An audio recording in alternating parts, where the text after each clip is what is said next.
नमस्कार।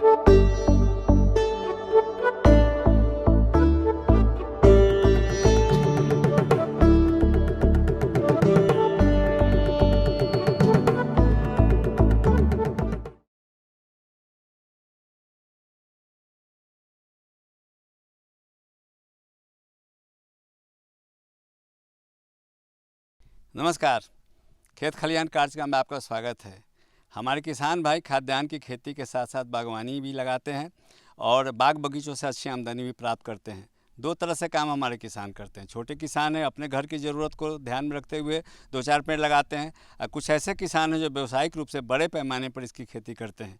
विगत कुछ वर्षों में मजदूर की समस्या, जंगली जानवरों की समस्या, अनेक तरह की समस्याएँ उत्पन्न होने की वजह से किसान बागवानी की तरफ प्रेरित हुए हैं। राष्ट्रीय बागवानी मिशन का भी सहयोग रहा है और हमारे कृषि वैज्ञानिक भी चाह रहे हैं कि फल का उत्पादन ज़्यादा से ज़्यादा हमारे बिहार में हो। आप कैसे अपने बागों की देखभाल करेंगे, चूँकि मंजर का समय भी चल रहा है आम और लीची में, इस विषय पर आज हम आपको जानकारी दिलाएंगे। इस उद्देश्य से आए हुए हैं हम समस्तीपुर ज़िले के एक गांव कुबौली राम में, और हमारे साथ में एक प्रगतिशील किसान भी यहाँ के हैं राजेश कुमार जी, और एक कृषि वैज्ञानिक भी हमारे साथ में जो है कृषि वैज्ञानिक, एक वरीय कृषि वैज्ञानिक हैं जो डॉक्टर राजेंद्र प्रसाद कृषि विश्वविद्यालय समस्तीपुर पूसा से जुड़े हुए हैं। तो ये आप किसान भाइयों को जानकारी देंगे जो अभी आप देखभाल फसल की कैसे करेंगे या किसान हैं उनकी समस्याओं का समाधान कैसे होगा। आप दोनों का स्वागत करते हैं। सबसे पहले डॉक्टर साहब, हम आपसे ये जानना चाहते हैं कि आप तो चूँकि आप अच्छा अनुभव है आपको और आप एक प्रतिष्ठित प्रतिष्ठान से जुड़े हुए भी हैं, खास करके कृषि में खाद्यान्न की तुलना में आजकल किसान बागवानी की तरफ ज़्यादा जुड़ रहे हैं। क्या लाभ उनको इससे मिलने वाला है या मिल रहा है? बड़ा अच्छा सवाल किया आपने कि बागवानी फसलों से खाद्यान्न फसलों या अन्य खेती जो किसान करते हैं उससे ज़्यादा फ़ायदा होता है, खास करके आम की खेती में। और आप लोग जानते हैं कि आम एक लोकप्रिय फल है और इसकी खेती करीब करीब बिहार में 1.5 लाख हेक्टेयर, करीब 1.5 लाख हेक्टेयर में खेती की जा रही है, बागवानी की जा रही है, जिससे उपज किसानों को 15 लाख मीट्रिक टन के आसपास हो रहा है, जो कि बहुत कम है। और अधिक किसान इससे ले सकता है।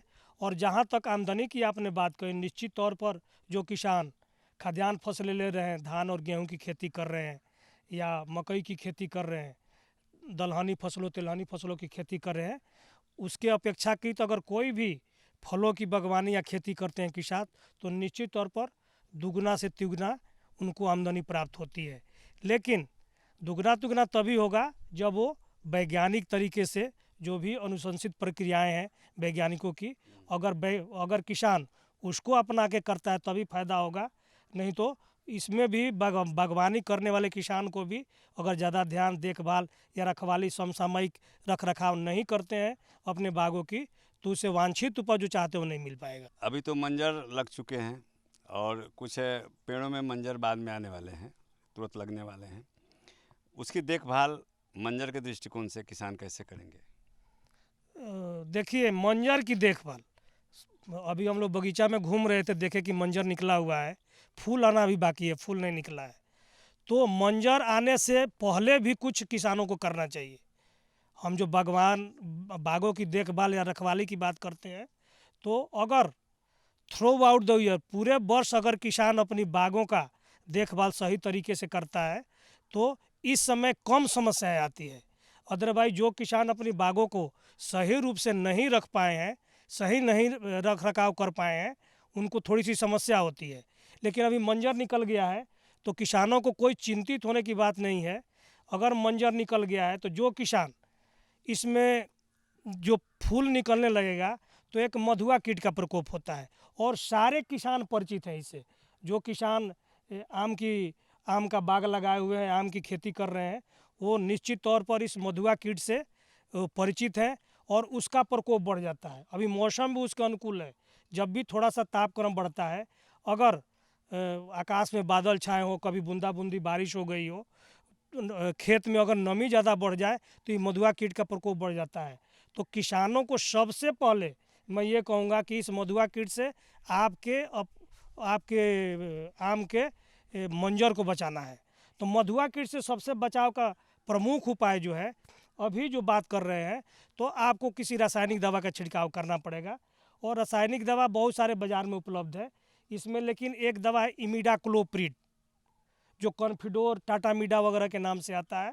उसका आधा मिलीलीटर 1 लीटर पानी में घोल करके किसानों को एक छिड़काव, फूल आने से पहले, अभी मंजर लगा हुआ है, फूल नहीं आया है, तो इमिडाक्लोप्रिड का आधा मिलीलीटर 1 लीटर पानी में, या मेटासिस्टॉक्स का 1 मिलीलीटर 1 लीटर पानी में, या एक दवा आती है थायामेथॉक्सम, किसान भाई जानते होंगे जो खेती कर रहे हैं, थायामेथॉक्सम एक दवा है, रासायनिक दवा, और इसका जो ट्रेड नेम है जो बाज़ार में उपलब्ध है वो एक तारा के नाम से आता है।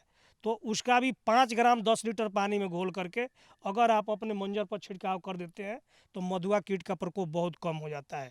क्योंकि मधुआ कीट के प्रकोप होने से होता क्या है, वो एक रस चूसक कीड़ा है, जो लगा हुआ है मंजर, उसका रस को चूस लेता है। वो वहाँ जहाँ चूसता है वहाँ पर देखिएगा कि एक काला रंग का दिखने लगता है, वो एक काली फफूंद होती है, उसका ग्रोथ हो जाता है, बढ़वार हो जाती है, और वो पूरा ढक जाता है।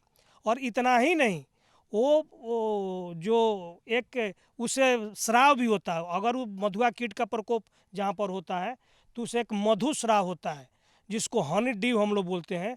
वो स्राव क्या होता है कि पत्तियों पर या फिर बाद में फूलों पर भी टपक करके चला जाता है, और वहीं काली फफूंद उस पर भी ग्रो कर जाती है। अगर वो ग्रो करती है तो उससे पूरा का पूरा पत्ती भी काला हो जाता है और फूल भी काला हो जाता है, मंजर भी काला हो जाता है। तो पत्तियों पर जो प्रकाश संश्लेषण की क्रिया से जो भोजन पौधा बनाता है वो नहीं बना पाता है, वो मंजर आपका कमज़ोर हो जाएगा।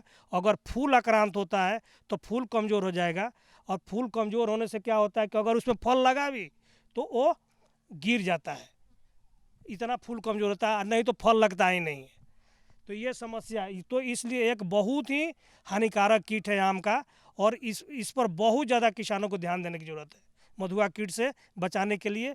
और उसका समय अब आ गया है, जैसे जैसे तापक्रम बढ़ेगा और फूल निकलना शुरू होगा, आप देखिएगा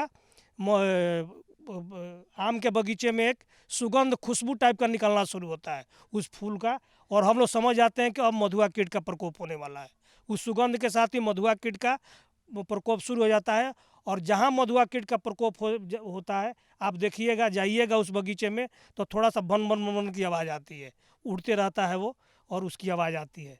तो उसको पहचान करके और आपको उस मधुआ कीट से आपको अपनी आम को, फसल को बचाना है, आपके पौधे को बचाना है। किसान भाइयों, एक प्रगतिशील किसान भी हैं राजेश कुमार जी हमारे साथ में, बागवानी में दिलचस्पी रखते हैं और बहुत सारे पेड़ लगाए हुए हैं, आम के पेड़ भी इनके पास में है।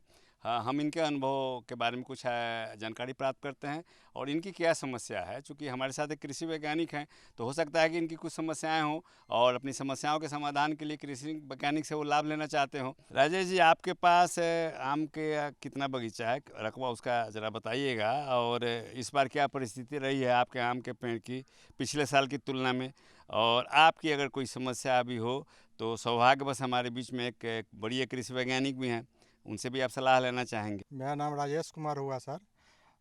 मेरे पास 4 एकड़ गाछी लगा हुआ है, जो पिछले साल भी मंजर दिया था, इस बार भी है।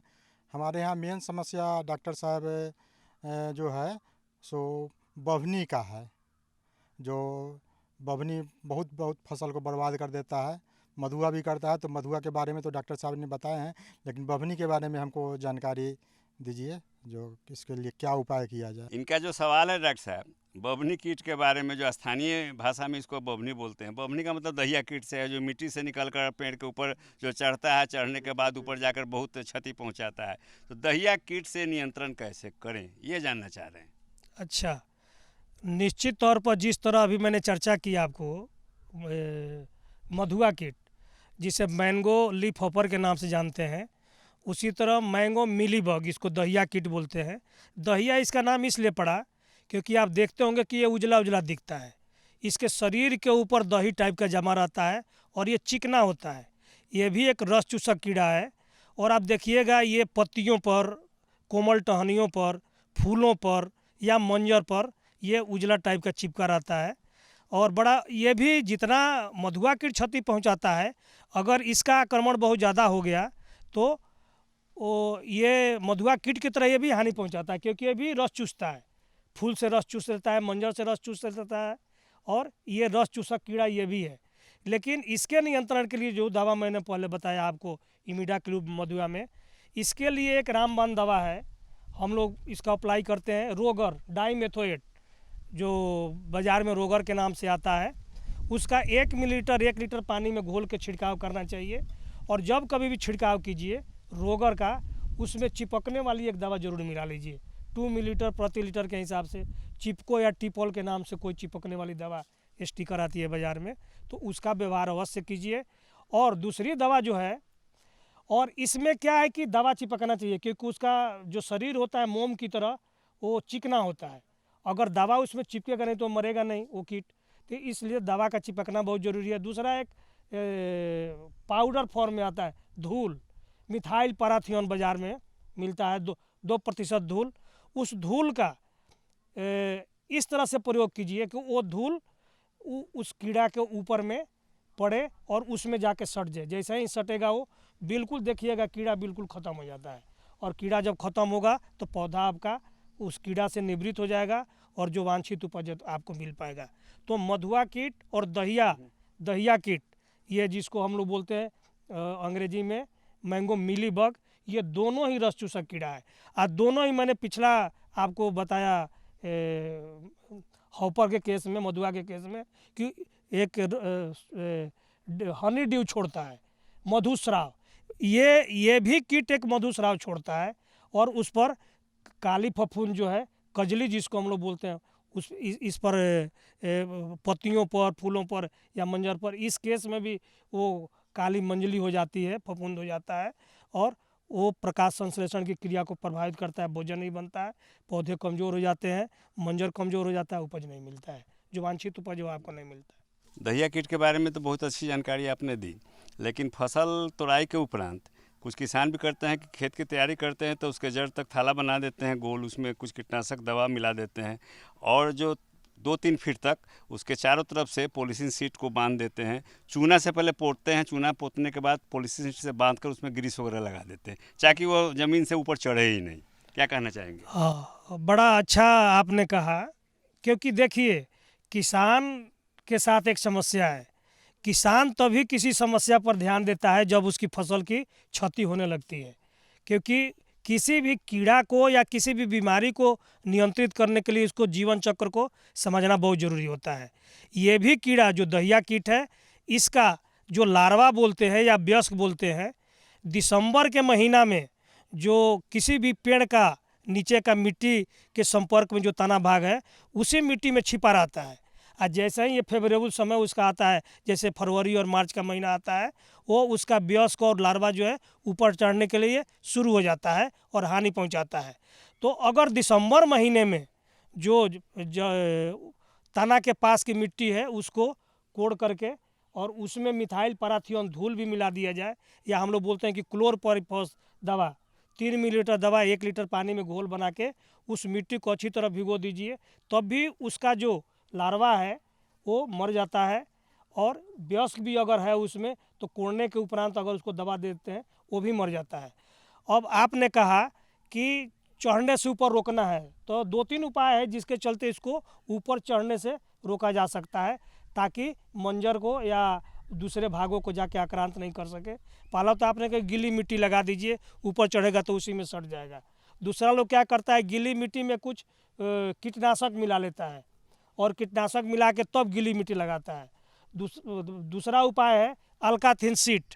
अल्काथिन सीट जो है उसको क्या कीजिए कि वो 10 सेंटीमीटर पट्टी के चारों तरफ से लपेट दीजिए, वो चिकना होता है, उस पर चढ़ नहीं पाता है। तो अगर ये सब उपाय आप कीजिएगा तो निश्चित तौर पर कीड़ा ऊपर नहीं जाएगा, और नीचे ही उसको मार दीजिएगा, ख़त्म कर दीजिएगा, तो पौधा आपका सुरक्षित बच जाएगा। आपने डॉक्टर साहब कीट नियंत्रण के बारे में जानकारी दी। 2 तरह से हमारे जो मंजर हैं आम के प्रभावित होते हैं, एक तो कीट की वजह से, दूसरा फफूंद की वजह से। मंजर काले भी पड़ जाते हैं, सूख भी जाते हैं, और उसमें जो फलियां नहीं बन पाती हैं। तो हम अलग अलग आपसे जानना चाहते हैं कि अगर मंजर में फफूंद का प्रकोप हो गया है तो उसके लिए कौन सा दवा का इस्तेमाल करें, और अगर उसमें कीड़े का प्रकोप है, कीट का प्रकोप है, तो उसके लिए हम कौन सी दवा का प्रयोग करें, उसकी क्या मात्रा होगी, कैसे उसकी छिड़काव की विधि होगी, और स्टिकर या चिपकने वाली जो दवा है उसकी क्या भूमिका होगी इसमें, इसके बारे में कुछ बताएं। बड़ा अच्छा सवाल किया आपने। अभी तक तो हम लोग कीट पर चर्चा कर रहे थे, खास करके मधुआ और दहिया कीट का। इसमें बीमारी भी लगता है, और सबसे जो भयंकर बीमारी है इसका, खास करके इस स्टेज में जब अभी मंजर लगा हुआ है, उसमें एक एंथ्रेक्नोज, जिसको श्याम बरन बोलते हैं, वो भी एक बीमारी है, जो एक फफूंद जनित बीमारी है। कोलेटोट्राइकम फलकेटम के द्वारा ये बीमारी होती है, और ये सभी भागों को, पत्तियों को प्रभावित करता है, पत्तियों को प्रभावित करता है, मंजर को प्रभावित करता है, फूल को प्रभावित करता है, कोमल टहनियों को प्रभावित करता है, ये सभी चीज़ को प्रभावित करता है। तो इसलिए अगर, क्योंकि इसमें देखिएगा पत्तियों पर, अभी पत्तियों पर देखिएगा तो छोटा छोटा भूरा रंग का धब्बा बनता है। कभी कभी ये धब्बा जो है अनियमित आकार का होता है, आकार में बढ़ते जाता है, और बहुत सारे धब्बे आपस में मिल करके और कभी कभी पूरे पत्ती पर फैल जाते हैं और सुखा देते हैं। ये मंजर पर भी इसका प्रभाव पड़ता है, कोमल टहनियों पर भी इसका प्रभाव पड़ता है।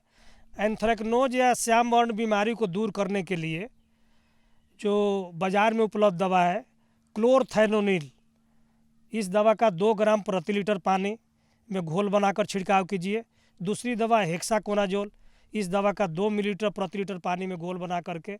तीसरी दवा जो मैं बता रहा हूँ आपको, ये 2 दवा का कम्बिनेशन है, मैंकोजेब और कार्बेंडाजिम, इसका 2 ग्राम प्रति लीटर पानी में घोल बना के, या कॉपर ऑक्सीक्लोराइड दवा जो 3 ग्राम प्रति लीटर पानी में घोल बना के, इस चारों दवाओं में से कोई एक दवा का छिड़काव कीजिए इस बीमारी से बचाव के लिए। एक दूसरी बीमारी जो अभी खास करके देखा जा रहा है, जैसे जैसे तापक्रम बढ़ेगा उस बीमारी का प्रकोप भी बढ़ेगा, उसको चूर्णी लासिता रोग बोलते हैं, पाउडरी मिल्ड्यू। पाउडर जिस तरह का होता है ना, जो हम लोग शरीर में पाउडर लगाते हैं, वो देखिएगा मंजर पर भी और पत्तियों पर भी, टहनियों पर भी वो दिखता है उजला उजला टाइप का।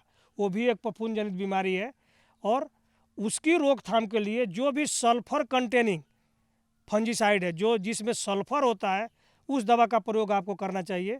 2 ग्राम प्रति लीटर पानी में घोल बना करके उसका छिड़काव करना चाहिए। तो ये बीमारियों से बचाव का उपाय हो गया। और काली फफूंद, जिसको कजली हम लोग बोलते हैं फफूंद, उसके बचाव के लिए मैंने पहले भी बताया है, जो ऊपर में 4 दवा मैंने आपको बताया है, उसी चारों दवा में से किसी एक दवा का छिड़काव कीजिएगा तो कजली फफूंद का भी नियंत्रण हो जाता है। और जहाँ तक के स्टिकर की बात है, होता क्या है कि बहुत सारे दवा का छिड़काव करना, जो पेड़ होता है उस पर दवा का छिड़काव करना थोड़ा मुश्किल होता है, बड़ी मुश्किल से इस पर छिड़काव होता है। वो स्टिकर मिला देने से क्या होता है कि दवा अच्छी तरह से उसमें चिपकता है। कोई भी दवा जो हम लोग बताते हैं कि उसमें स्टिकर का इस्तेमाल कीजिए, तो उस स्टिकर का इस्तेमाल बाज़ार में जो उपलब्ध है, तो उस स्टिकर का इस्तेमाल करने से दवा बढ़िया से चिपकेगा, और उसकी सतह पर जो जहाँ पर आप प्रयोग कर रहे हैं और चिपकेगा, तो उसकी इफेक्टिविटी जो प्रभाव होगा ज़्यादा होगा। डॉक्टर साहब या सर, हमारा जो बाग है उसमें जब पिछले साल जब बड़ा फल हो गया था तो सर के गिरने लगा था, तो उसके लिए कोई उपाय बताइए। नहीं, ये बहुत बड़ी समस्या है जो आप बता रहे हैं कि जब पकने की स्थिति में आता है आम, तो उस समय फल उसका सड़ने लगता है। इस पकने की स्थिति में अगर फल सड़ने लगता है तो समझिए कि इसमें एक फल मक्खी होती है, जिसको हम लोग फ्रूट फ्लाई बोलते हैं। उस फ्रूट फ्लाई मक्खी के आक्रमण के चलते वो फल आपका सड़ने लगता है और खाने लायक नहीं रह जाता है। ये फल मक्खी क्या करती है कि वो छेद कर देती है उसका ओविपोजिटर, जो अंडा देने वाला जो अंग है, उसको हम लोग ओविपोजिटर बोलते हैं। वो ओविपोजिटर से हल्का सा छेद करके और उसी फल में अंडा दे देती है। वो अंडा 5 से 7 दिन के बाद लार्वा में बदल जाता है। वो लार्वा में जैसे ही बदलता है, वो लार्वा आम का गुद्दा खाने लगता है। वो लार्वा आम का गुद्दा खाने लगता है, जिसके चलते वो आम आपका सड़ जाता है। और मैं आपको बता दूं कि इस कीट के भयावह की स्थिति ये है कि एक मादा जो होती है वो 150 से 200 अंडे देती है, और अंडा से लार्वा शिशु निकलता है, और उस शिशु आम के गुद्दा को खाता है और शिशु आपका सड़ जाता है, आम सड़ जाता है। तो आपको फल मक्खी को नियंत्रित करना है, उस पीरियड में। और उस फल मक्खी के नियंत्रण करने के लिए बाज़ार में एक दवा उपलब्ध है, क्योंकि देखिए उस समय फल तोड़ने की भी स्थिति में रहता है। तो आप ऐसी कोई भी जहरीली दवा नहीं दे दीजिएगा जो मनुष्य के स्वास्थ्य के लिए बहुत ज़्यादा हानिकारक हो। तो इसलिए सबसे जो सेफेस्ट दवा है, हम लोग एक दवा बताते हैं, नीम आधारित कीटनाशक। कोई भी बाज़ार में बहुत सारा नीम आधारित कीटनाशक है, 3 से 5 मिलीलीटर प्रति लीटर पानी में घोल बना के छिड़काव कीजिए। दूसरा है मालाथियन, जिसको हम लोग बहुत सेफेस्ट दवा मानते हैं। उस मालाथियन का 1 से 1.5 मिलीलीटर प्रति लीटर पानी में घोल बना करके और अपने पेड़ों पर तुरंत छिड़काव करें, ताकि फल मक्खी का जो प्रकोप है वो कम हो जाए। एक चीज़ और देखा गया है कि ये फल मक्खी जो है वो ताड़ी, जो ताड़ का रस होता है ना, ताड़ी, उस पर बहुत ज़्यादा आकर्षित होती है। तो कुछ ताड़ी लीजिए, उसमें मालाथियन मिला दीजिए, दोनों की बराबर बराबर मात्रा, और एक मिट्टी का बर्तन को जहाँ तहाँ जो है बगीचे में टांग दीजिए। वो टांग देने से क्या होगा कि उधर ताड़ी पर वो आकर्षित होगी और उसी में मालाथियन आपका मिलाया हुआ है उसमें गिरेगी और वो मर जाएगी। तो एक नियंत्रण का ये भी उपाय है। दूसरा है, बाज़ार में एक स्टिकर करके आ रहा है जो इस फ्रूट फ्लाई के लिए, और उधर आकर्षित होती है और उसी में जाकर सड़ जाती है। तो जहाँ तहाँ उसको भी आप बिखेर सकते हैं और बिखेर दीजिएगा तो उसमें जाके मक्खी उसमें सड़ जाती है। तो इस तरह से फल मक्खी को आप अपने बागान में प्रबंधित कर सकते हैं, प्रबंधन कर सकते हैं। अब समस्या आती है जब फल जो है सरसों के आकार का या उसे मटर के आकार का हो जाए तो उसके गिरने की समस्या आती है, बड़े पैमाने पर उसका पतन होता है फल का। तो ऐसी कौन सी व्यवस्था हमारे किसान करें जो उनके बाग का या पेड़ से के जो फल हैं, जो मटर के दाने के हो चुके हैं, वो गिरे नहीं? मटर का दाना जैसे ही आता है तो बोलते हैं कि अपने खेत में सिंचाई कर दीजिए। अगर नमी की कमी होगी तब भी फल गिरना शुरू हो जाता है। और नमी की अधिकता होगी, अगर मान लीजिए कि किसान सिंचाई देता है, कभी कभी बारिश हो जाती है, लगातार 2-3 दिन तक बारिश हो जाती है और पानी निकल नहीं रहा है, तब भी फल गिरने की समस्या बढ़ जाती है। तो किसानों को ये ध्यान देना होगा कि पर्याप्त मात्रा में खेत में आपका नमी बना रहे, इतना ध्यान देना है। तो जैसे ही मटर का दाना है पहले तो सिंचाई कर दीजिए। फिर भी कभी कभी क्या होता है कि किसी किसी पेड़ में देखिए बहुत ज़्यादा मंजर आता है, उसमें बहुत ज़्यादा जो है वो फल लगते हैं, और बहुत ज़्यादा फल लगने की स्थिति में पेड़ उसको बर्दाश्त नहीं करता है। हम लोग बोलते हैं कि पेड़ बर्दाश्त नहीं कर रहा है, और एक प्राकृतिक प्रक्रिया है, नेचुरल फिनोमिनन है। अगर बहुत ज़्यादा फल आ गया तो पेड़ गिरा देगा उसको, ये प्राकृतिक फिनोमिनन है। और उसमें होता क्या है कि देखिएगा जहाँ पर फल लगा होता है, फल लगने के बीच में और उस डंठल के बीच में काला टाइप का एक सतह लेयर बन जाता है, उसको हम लोग एब्सिशन लेयर कहते हैं। वो पौधा बना लेता है और वो गिर जाता है। तो इसके लिए किसान को बहुत चिंतित होने की ज़रूरत नहीं है। अगर आपने पहले जो अनुशंसित खाद की मात्रा है, कंपोस्ट वगैरह, वर्मी कंपोस्ट हम लोग बताते हैं, नाइट्रोजन, फास्फोरस, पोटास वगैरह की, अगर वो आपने दिया है, सिंचाई सही तरीके से दे रहे हैं, तो पौधा की जितनी क्षमता है फल देने की उतना ही देगा वो, और वो देगा। अगर मान लीजिए कि बहुत ज़्यादा गिर रहा है, इसके बावजूद भी सारी आपने प्रक्रिया की है फिर भी फल गिर रहा है, तो बाज़ार में एक नेप्थलीन एसिटिक एसिड दवा मिलता है बाज़ार में। उस दवा का 2 ग्राम 10 लीटर पानी में घोल करके छिड़काव करें। और इससे, और बाज़ार में वो प्लेनोफिक्स वगैरह के नाम से मिलता है, एक दवा है जो प्लेनोफिक्स, जो बाज़ार में प्लेनोफिक्स के नाम से बिकता है। उसका 3 मिलीलीटर दवा 10 लीटर पानी में घोल करके छिड़काव कीजिएगा तो उससे भी फल रुकने की समस्या कम हो जाएगी। राष्ट्रीय बागवानी मिशन या डॉक्टर राजेंद्र प्रसाद केंद्रीय कृषि विश्वविद्यालय पूसा समस्तीपुर या कृषि विज्ञान केंद्र, इन सबों के प्रयास से किसानों को बागवानी की तरफ प्रेरित करने का प्रयास हो रहा है। हम आपसे जानना चाहते हैं कि आपका जो विश्वविद्यालय है उसके तरफ से किसानों को इसमें क्या मार्गदर्शन किया जा रहा है और किस तरह का लाभ उनको मिलने की संभावना है? बिल्कुल, जो हमारा विश्वविद्यालय है, एक अलग कहिए जो विभाग है, फल विभाग, फ्रूट डिपार्टमेंट, इस पर लगातार काम कर रहा है। जितने भी, केवल आम ही नहीं, आम, अमरूद, लीची, केला, जितनी भी मुख्य फल वाली खेती है उसके बहुत ज़्यादा बढ़ावा दे रहा है। उस पर नए नए अनुसंधान हो रहे हैं, नई नई किस्में आ रही है। और तकनीकी जानकारी जो भी है वो बहुत सारे माध्यमों से, वो जो प्रशिक्षण के माध्यम से हो या पेपर के माध्यम से हो, आजकल तो सोशल मीडिया भी आ गया है, फेसबुक, व्हाट्सएप, उसके माध्यम से, यूट्यूब वगैरह के माध्यम से जो भी जानकारियां हैं, इसके प्रोत्साहन के लिए, फलों की खेती को बढ़ावा देने के लिए हमारा निश्चित तौर पर जो विश्वविद्यालय प्रयत्नशील है और ये कार्य कर रहा है। और इसमें बहुत स्पेशली जो उद्यान विभाग है मेरा, उसमें फ्रूट के वैज्ञानिक भी अलग से हैं, वो फ्रूट ही देखते हैं, जिसका मैंने नाम लिया आपको। और भी बहुत सारे जो फ्रूट्स है उस पर काफ़ी काम किया जा रहा है। और निश्चित रूपेण जो भी तकनीकी जानकारी किसानों तक पहुंचाने की बात है, हम लोग सोशल मीडिया के माध्यम से हो, प्रिंट मीडिया के माध्यम से हो, इलेक्ट्रॉनिक मीडिया के माध्यम से हो, या और भी जो माध्यम है, गोष्ठी वगैरह भी हम लोग करते हैं। यहाँ तक कि हम लोग किसानों के खेत पर भी जाते हैं, अगर कोई सलाह उसको देना है, कोई तकनीकी जानकारी देनी है, ऑन स्पॉट उसकी समस्या का समाधान करना है, तो हम लोग किसानों के खेत पर जाते हैं, उसके समस्या का समाधान करते हैं।